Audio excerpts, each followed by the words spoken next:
I was 31, single, and chasing stories across forgotten corners of America.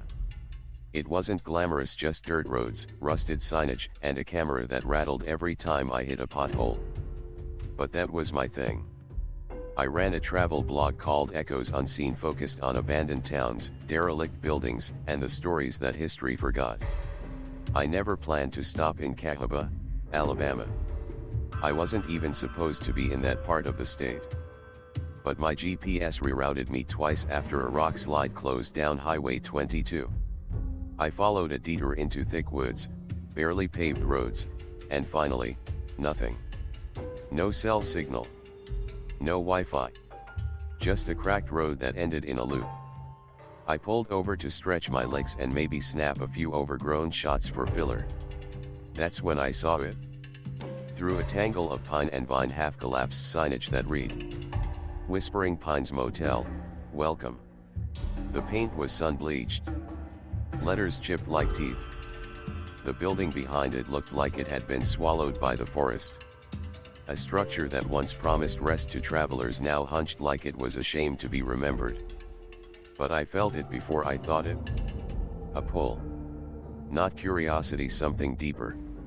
Like déjà vu or a forgotten name you can almost remember. I should have walked away. I'd been to dozens of ruins. They don't call out to you. This one did. The front doors creaked open without resistance. Inside, the lobby was covered in dust, but oddly intact. Brochures curled with age. A candy bowl filled with fossilized mints. Behind the counter was a wall of room keys, fewer than you'd expect. Only 6 rooms. All the tags were yellowed with age. Except one. Room 3. Still white. Still bright. And dangling from its hook like it had just been cleaned. That should have been the first red flag. But no, I took it. I walked the short corridor, my boots echoing softly. Room 3 waited, door slightly ajar. Inside, the air hit me like ice. It was at least 15 degrees colder. My breath fogged. It shouldn't have been that cold. No power. No AC. No logic. The wallpaper was peeling in thick curls, revealing water-stained plaster. The bed was neatly made, too neatly. The kind of tucked corners you only see in military barracks. The bathroom door sat half open. I pushed it wider. Nothing. Just a mirror cracked at the corner and a sink that dripped without end. I should have left. But I didn't. I unpacked my gear. Set up my camera on the dresser. Made a few notes in my journal. The cold was irritating but tolerable. And that's when I heard it. 3 knocks. Soft. Deliberate. From the wall beside the bed. Not above, not below, beside me. Direct. Purposeful. I froze. Then, a second time. 3 more. Louder. Sharper. Like they wanted a response. I stood slowly, heart pounding. Pressed my ear against the wall. Nothing. I stepped into the hallway. Room 4 was next door, barely visible in the gray light. The number on the door had fallen off, just a rusted outline left. The door sat open half an inch. A wet, moldy smell leaked out. I pushed it open. The room was darker. Smeared on the far wall were the words, "Stay out." Not painted. Something thicker. Brown. Faded, but still damp. My stomach turned. I knew what it was. But my brain refused to say the word. I backed out. Fast. Back in room 3, I locked the door and tried to laugh it off. Just some junkie hideout, maybe.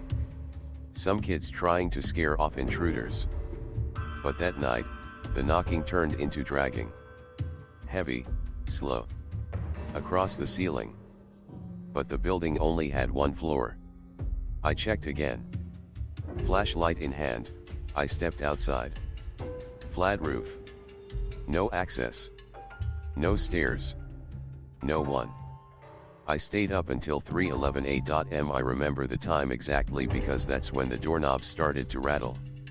Not violently. Just testing me. My flashlight flickered. My phone, which was fully charged earlier, was dead. Black. Not even the logo would show up. I sat in bed, holding the camera like a weapon, praying the morning would come. But when it did, it wasn't right. The morning light didn't feel like salvation. It was gray, dim, and almost filtered, like it had to push through something unnatural just to reach me. When I stepped outside, the air felt wet but it hadn't rained. The dirt was too dry for rain. Yet the carpet in the hallway was damp again, wetter than before. And that smell. Rot, masked by something sweeter. Cheap perfume, maybe. Or something pretending to be human. I told myself I was done. I was packing up and leaving. No photos, no blog post, no story.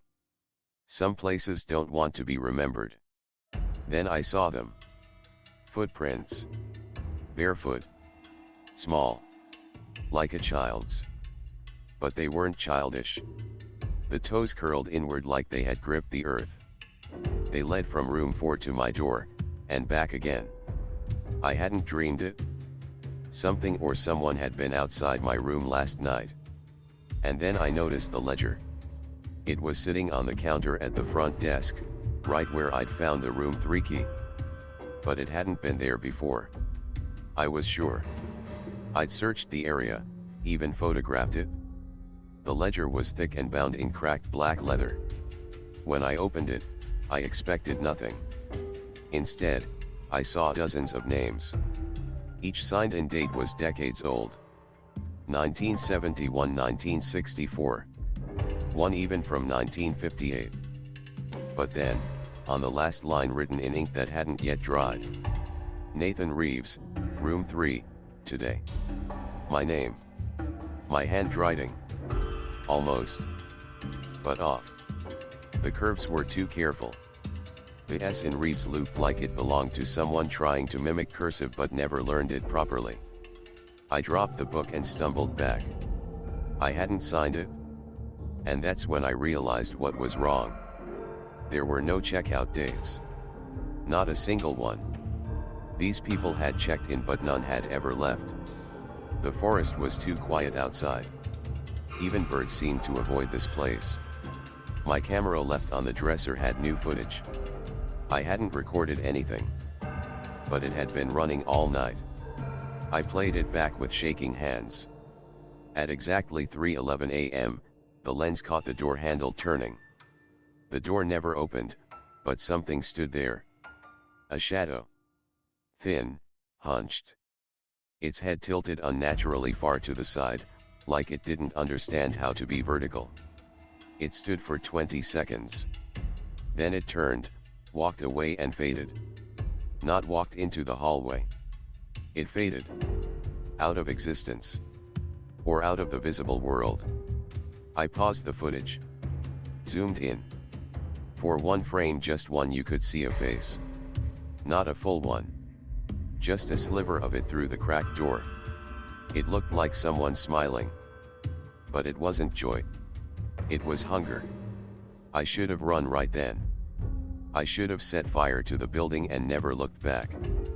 But instead, I did the one thing I swore I wouldn't. I went back to room 4. The door was closed now. Tight. I pushed it open, heart pounding. The room had changed. The words "stay out" were still there but multiplied. On every wall. The ceiling. Even the floor. The writing had grown darker, thicker. In the corner was something new. A chair. Old, wooden, like something dragged from a church basement. On it sat a tape recorder. One of those old school handheld types. Covered in dust but the red record light blinked. Something had been recording. For hours. I pressed play. At first, static. Then breathing. Then, a voice. Mine. but it wasn't a recording I'd made. I don't want to leave. Not yet. There's something in the walls. It talks when the sun goes down. That wasn't something I'd said. Not out loud. But I remembered thinking it briefly, during the night, in a half-sleep haze. I'd never said it. The tape continued. It says I have to stay. Until it finds someone new. And then. Knocking. 3 knocks. On the tape. Then silence. I dropped the recorder, but the sound didn't stop. I looked up. The knocking was real. Again. From behind the wall. Then a voice raspy, broken. Your room is ready. I ran. I didn't even grab my gear. I bolted out of room 4, past the front desk, out the warped glass doors. My boots thudded against cracked concrete, swallowed by overgrowth. The trees clawed at me like they didn't want me to go. My car. It was gone. Not stolen, just gone. I had parked it near the tree line on gravel. Now, nothing but dense underbrush. No tire marks. No oil stains. Not even broken twigs. It was like it had never existed. I spun around. The motel stood perfectly still behind me. Silent. Smiling. That's when I felt it, like something invisible brushed against my neck. Cold. Wet. Almost curious. I turned fast. No one. But the footprints were back. Barefoot. Leading in a wide arc, circling me. I walked. Or tried to. The road out of Cahaba had vanished. Literally just stopped. The asphalt crumbled into dirt. Then moss. Then dense woods. I tried using my phone again. Nothing. Even my watch had frozen 3:11 a.m. Still. Time hadn't moved since that moment. No matter how much I walked or screamed or cried. I sat on the hood of what should have been my car and tried to breathe. That's when I remembered the ledger. I didn't want to go back. But I had no choice. I had to see the names again. Maybe something would make sense. Maybe there was a pattern. A way out. Back in the motel, the air was heavier. It clung to my lungs like wet cotton. The lights flickered, though I had seen no sign of power earlier. Everything buzzed faintly, like the building was awake now. The ledger waited on the counter, right where I'd left it. This time, I brought it into room 3 and sat on the bed. I flipped back to the earliest entries. The first name. Walter C. Brim, room 2 to 1958. Brim. That name. I remembered it. Barely. In a newspaper clipping I'd once photographed in a Tennessee gas station, local preacher vanishes near Selma. Last seen traveling through ghost town route. I kept flipping. Marta Bell, room 5 to 1962. Eric Dobson, room 4 to 1969. All these people, they were real. Missing persons from the southeast. People who vanished while traveling. No bodies. No traces. But all recorded here. In this motel that didn't exist. And then I saw something that made me stop breathing. Every 13th name had a mark. A black smudge. Almost like a fingerprint. I counted. I was number 39. That made me the 13th. Lucky number 13. Times 3. As I stared at the ink blot next to my name, the light above me flickered. Then died. Complete darkness swallowed the room until the bathroom door creaked open. Again. But this time, it wasn't empty. Inside, behind the cracked mirror, a faint glow pulsed. Greenish, like decaying moss. I stepped forward. The mirror wasn't just cracked. It was loose. Tilted slightly forward. I touched it. It moved. Behind it wasn't drywall. It was space. A hollow, gaping square. Just large enough for a person to crawl through. I didn't want to look. But I did. Behind the mirror was a hidden crawl space. And deeper inside. Another door. No number. Just old, rotted wood stained, swollen, and breathing. Yes. Breathing. The air moved with it slow and steady. Like the motel itself had lungs. I should have backed away. I should have run, screamed, prayed. Instead, I crawled in. Inside the hidden chamber, the walls were covered in photographs. Hundreds of them. Old Polaroids. Some faded to yellow, some completely blackened. Each one showed a guest. Standing in front of the motel. Smiling. Or trying to. I found my own photo. From yesterday. But I hadn't taken one. And no one else had been here. Yet there I was standing in front of the front desk. The timestamp, April 28, 2025, 3:11 a.m. That time again. And below it, scrawled in faded ink. He's staying. Suddenly, the lights behind the wall died out. I turned to crawl back, but something had closed the mirror panel behind me. I wasn't alone anymore. The air shifted. Something exhaled. From the darkness, a voice low, close to my ear. 1313s. The house needs one more. I ran through the darkness, hands outstretched, scraping against wood and nails. I found another opening. Another tunnel. It opened beneath the motel. To something older. Stone. Dirt. A foundation that went far deeper than it should. Far deeper than any motel ever had reason to go. The tunnel beneath the motel was carved by no human hand. The walls were too smooth. The angles too unnatural. Every few feet, faint etchings marked the stone symbols I didn't recognize but that stirred something ancient and primal in my chest. It felt less like walking into history and more like being absorbed by it. I wasn't underground. I was beneath something older than time. The air down there was still. Too still. Even my breath sounded intrusive. Every step echoed as if I were walking through a cathedral built by something that had never known sunlight. After what felt like an hour, maybe longer, my watch was still stuck at 3:11 a.m. I saw light. Not electric. Not fire. It pulsed. A sickly green-blue. The kind of color you only see in deep ocean trenches where nothing human survives. I followed it. The tunnel opened into a chamber circular, impossibly large. The floor was dirt, but the ceiling moved. It breathed. Pulsed like a massive lung. The entire structure above me, the motel itself, was alive. Not metaphorically. Organically. And in the center of the room was a stone altar. Not symbolic.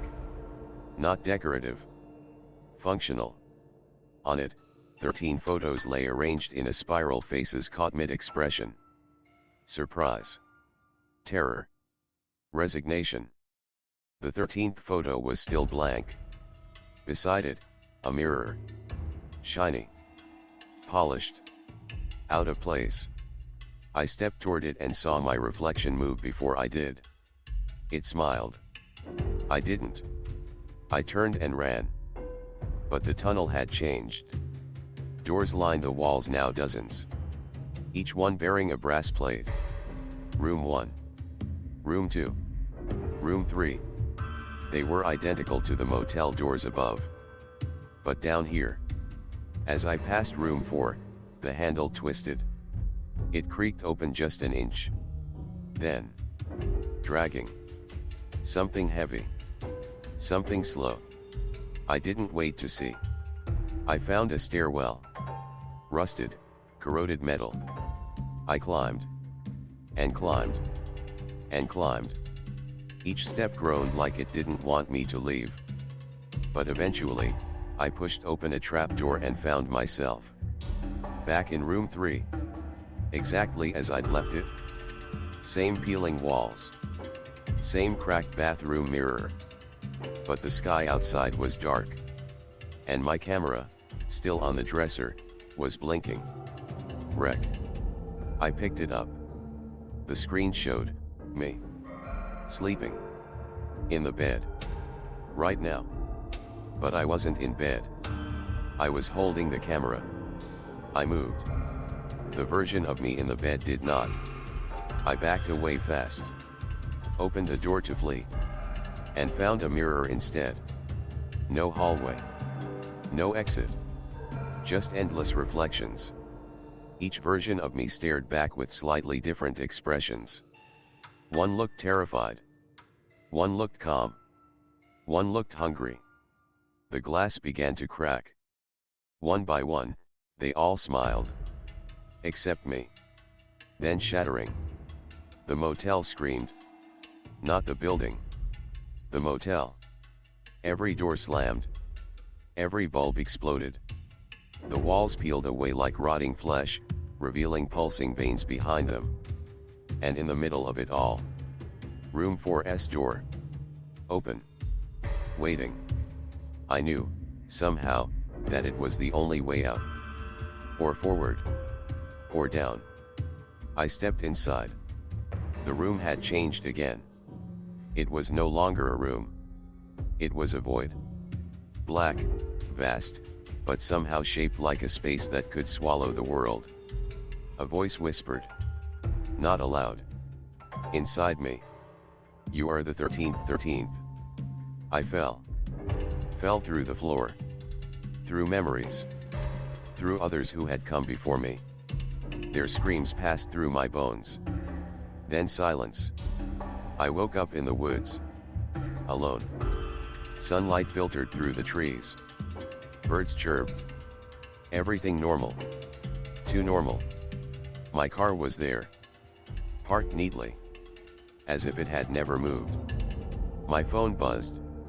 100% battery. No missed calls. No messages. I checked my camera. Empty. The footage was gone. No recording. No photo. I should have left. I did. I drove until I hit civilization again. A gas station. I asked the clerk if they'd ever heard of Cahaba. He blinked. That old ghost town? Ain't been nothing out there for 50 years. Just woods now. Motel burned down in the 70s. I froze. Which motel? I asked. He scratched his beard. Whispering Pines, I think. Some preacher checked in one night and never came out. They say if you find it, you won't leave either. That night, back home, I unpacked my things. At the bottom of my bag. A motel key. Room 3. Still clean. Still tagged. Still waiting. And beneath it, a new photo. Me. Sleeping. In a room I never remembered entering. The timestamp? Tomorrow. 3:11 a.m. I had been driving for 6 hours straight through Nevada's open nothingness. After Cahaba, I needed out. Out of that memory. Out of that house.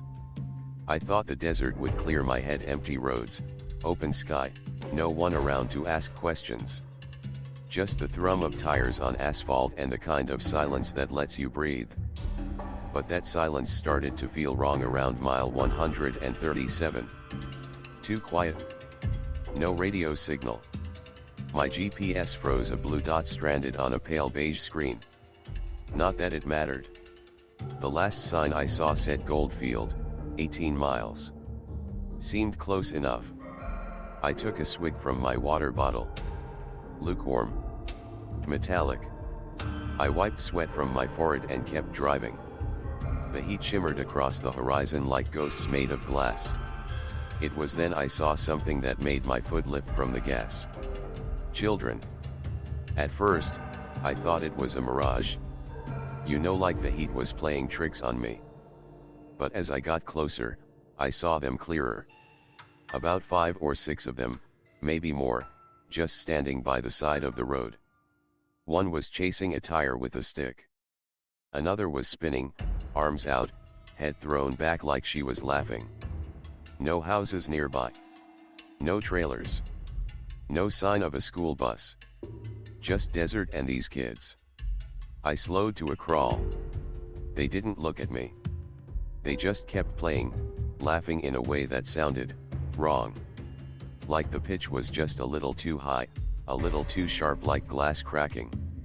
Still, I stopped the car. I got out. The heat hit me like a punch, but the air was still. Not just calm, dead still. I called out, "Hey. Are you okay? Do you need help?" Nothing. The laughter stopped. The girl, the one who had been spinning, stopped mid-turn.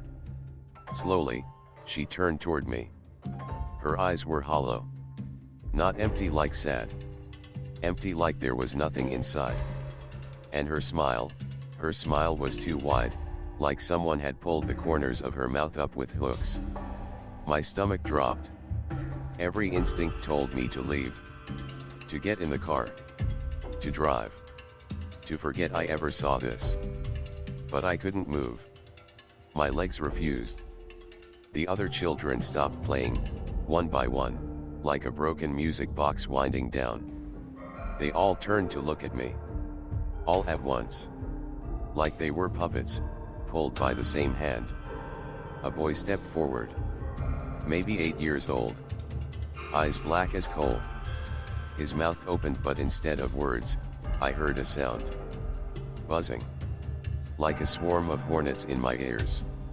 No, in my skull. Like static, chewing its way into my thoughts. I grabbed my head and staggered back. "Stop," I yelled, but I couldn't even hear my own voice. I turned and ran. Behind me, the laughter started again. Closer this time. It chased me. It filled the desert like smoke. I fumbled with the door. Got in. Slammed it. Peeled out so fast the car fishtailed on the gravel shoulder. 90 miles per hour down that desolate stretch, heart in my throat. Still I could hear it. Laughter. Like it was riding in the back seat. I didn't slow down until I hit a gas station outside Tonopah. The sound stopped. The buzzing was gone. I got out, shaky, stumbling into the restroom and splashing cold water on my face. I stood there for a long time, convincing myself it was heat stroke, dehydration, a desert hallucination. I almost believed it, until I walked back out, and saw her, the girl. She stood near the old payphone, dress fluttering in the non-existent wind. Back turned. Still. She turned her head, just her head, and looked right at me. Smiled. The same stretched, look-wide smile. I blinked. She was gone. But I never felt warm again. I didn't know where else to go. My hands were still trembling on the steering wheel. I just needed a place to sleep, to regroup, to convince myself I hadn't just imagined everything that happened on that road. About 10 miles past the gas station, I spotted an old roadside motel. A faded sign creaked in the wind, "Sunset in vacancy." The letters were half burned out. Looked like it hadn't been renovated since the 70s. Still, the lights were on. I pulled in. The parking lot was empty, save for a rusted-out pickup. Inside the tiny lobby, a bell sat on the desk. I rang it twice. Nothing. Then I heard a shuffle from the back room and a voice. Raspy. Like someone who hadn't spoken in a long time. "Room's open. Keys on the hook." I looked down. Sure enough, there it was, a tarnished brass key labeled Room 6. A thin trail of cigarette smoke floated in from the half-open door behind the desk, but I never saw who was talking. Didn't matter. I was too tired to question it. The hallway smelled like mildew and mothballs. The wallpaper was peeling, and something about the silence made me want to whisper, even though I was alone. Room 6 was worse than expected. Dust coated the furniture. The carpet crunched when I walked across it. The bedspread had a reddish-brown stain that I didn't look at too long. But the AC worked. Sort of. I double-locked the door, sat on the edge of the bed, and tried to breathe. That's when I heard it. A faint whisper. Coming from the vent above the bed. I froze. It was soft at first, like a breeze dragging across sandpaper. But as I leaned closer, I heard words. I see you. I jumped back. Heart slamming in my chest. I stared at the vent. Silence now. No wind. No noise. Just me, and the sound of my own heart beating too loud. I turned on every light in the room. I even checked under the bed. Inside the closet. The bathroom mirror had a jagged crack through it, and for a second, I swear I saw movement behind my reflection. I didn't sleep. I laid down eventually, shoes still on, and stared at the ceiling for hours. At 3:13 a.m., the power cut out. All at once the fan, the AC, the dim yellow lamp. Gone. The room fell into a darkness so deep it felt like drowning in ink. Then I heard laughter. Soft at first. Right outside the window. I crept toward it, heart hammering in my chest. Pulled the curtain back just an inch. Outside, in the parking lot, under the flickering motel sign, they stood in a circle. The children. Just like before. Spinning. Laughing. Pointing at the sky. And one by one, they stopped. As if they'd heard me breathe. They all turned toward my window. The girl was in the center. Her mouth opened wider than should be possible. But no sound came out. Just her staring, her eyes two black voids swallowing the night. Then the boy stepped forward. His lips moved again. The buzzing started. Inside my skull. Inside the room. The bed began to shake. The mirror cracked further, split down the center with a sound like teeth grinding. I stumbled back, screaming without realizing it, clutching my ears. When the lights came back on, the window was closed. The lot was empty. The buzzing was gone. But on the mirror, scrawled in the condensation from my breath, "Don't leave again." I left the motel before sunrise. Didn't even check out. I dropped the key in the dust and never looked back. As soon as the sky started turning purple over the mountains, I hit the gas and drove fast, without direction, just away. I didn't care where I was going anymore. But somewhere deep down, I knew I wasn't really leaving. Not them. The desert had gotten into me. Into my bones.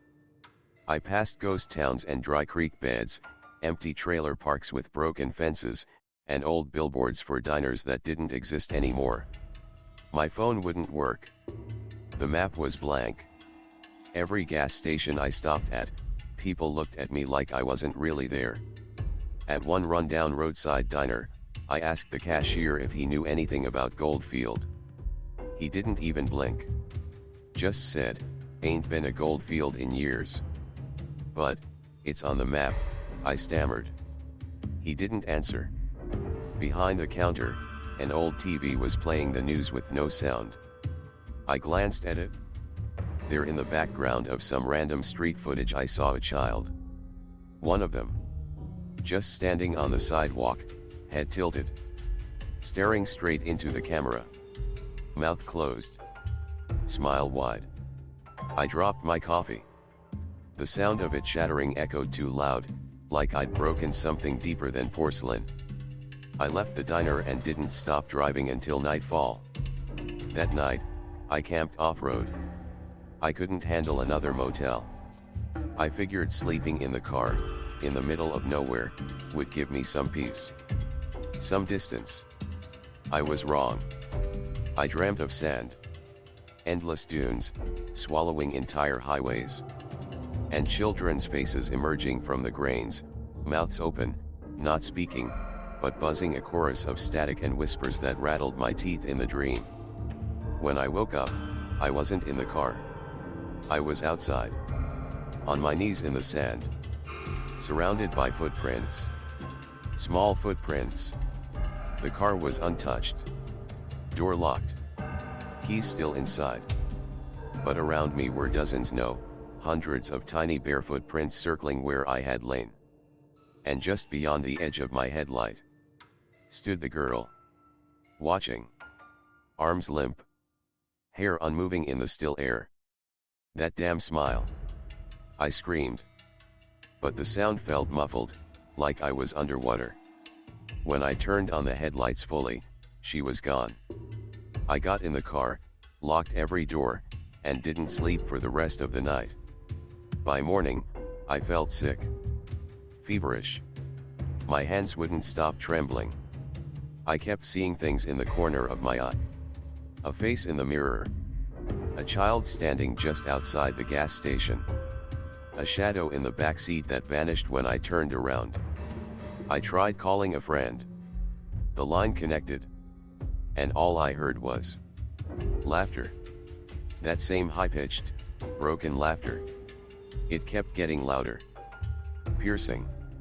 Like a wire drilling into my ear. I threw the phone into the back seat and pulled over, dry heaving on the side of the road. When I looked up, there was a sign. Goldfield, 2 miles. What? No. I'd left that place over 100 miles ago. I turned around. Drove the other way. 5 minutes later, another sign. Goldfield, 1 mile. I screamed. I punched the wheel until my knuckles bled. I wasn't driving in circles. The road was. That night, I didn't stop. Didn't blink. Didn't breathe unless I had to. The world around me kept shifting, motels with different names but the same dirty carpet, gas stations with no attendants but the exact same girl on every security screen. Always in the corner. Always smiling. I passed a cracked mirror in a rest stop bathroom. Written across the top in something dark. You brought them with you. I don't know how I got back to California. One moment, I was driving past the 4th Goldfield, 1 mile sign. The next, I was parked outside my apartment. The sun was just beginning to rise, painting the sky in soft pastels that felt entirely fake. My hands were still clenched on the steering wheel. My fingernails had drawn blood. I stepped out of the car like someone crawling out of a grave. Shaking. Hollow. But I was home. I told myself, it's over. And for a few days, I almost believed it. Until I found the footprints. On the hardwood floor. In my living room. Tiny. Barefoot. Leading from the front door to the hallway. And back again. I live alone. I keep the door locked. Deadbolt. Chain. I clean the prints. I stayed awake that night. No dreams. Just the sound of the fridge humming and my breath catching every time it got too quiet. The next day, I got a knock on the door. No one ever visits me unannounced. I looked through the peephole. There was no one there. But taped to the door, was a photograph. Grainy. Black and white. It showed a row of children. In front of an old schoolhouse. But not just any children. Them. I recognized every single face. The girl stood in the middle. Same blank eyes. Same too wide smile. On the back, someone had written in shaky pencil. Class of 34, Goldfield Orphanage, burned down in 38. I started digging. Couldn't stop. Library archives. Obscure forums. Digitized newspaper reels. I found an article yellowed, scanned poorly about a fire. A tragic accident. 22 children lost. No survivors. No explanation. Witnesses reported hearing laughter from the blaze. Another article said survivors were seen wandering the desert. but none were ever recovered. None were ever buried. At night, things got worse. They didn't just whisper from vents now. They stood in the corners of rooms. They moved behind mirrors. They appeared in reflections that weren't mine. One night, I turned off the lights, and when I turned them back on, my hallway was filled with shadows. Small ones. Still. Watching. I tried leaving again. I drove north. Through rain.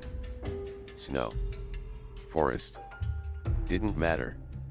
Every time I stopped, I'd see her. The girl. Standing just outside the gas station. Or across the road. Or reflected in the rearview mirror even when I was alone. And the buzzing would start again. Soft at first. Then louder. Louder. Until I wanted to tear my head open just to get it to stop. I saw a priest. He wouldn't touch me. He said I had a mark on me. That I was followed. That something had hitched a ride back from that desert. He tried to pray for me. He collapsed mid-prayer. Started laughing. A high-pitched, broken laugh that ended in a scream. They sedated him. He never regained speech. The girl comes closer now. She stands at the foot of my bed most nights. Just watching. She doesn't blink. Sometimes she points at the wall. Sometimes, the wall responds. Words appear. Not written. Formed. From shadows, from mold, from the slow crawl of cracks in the paint. Last night, it said. She's inside. I don't leave the apartment anymore. Can't. The buzzing starts the moment I touch the doorknob. There's something on the other side of that door now. Something waiting. Something that wears her face. I've stopped sleeping. Because when I sleep, they walk freely. And every time I wake up, there are more footprints. More whispers. More laughter. If you're reading this, don't go near Goldfield. Don't stop in the desert. Don't follow the laughter. Because they aren't trapped there anymore. They're looking. For cracks in the world. For the ones who see them. For the ones who stop just long enough to notice. And once they see you, they never forget. Even now, as I write this, I hear them. In the vents. In the walls. Behind the mirror. She's smiling again. And this time, I feel my own face trying to match hers.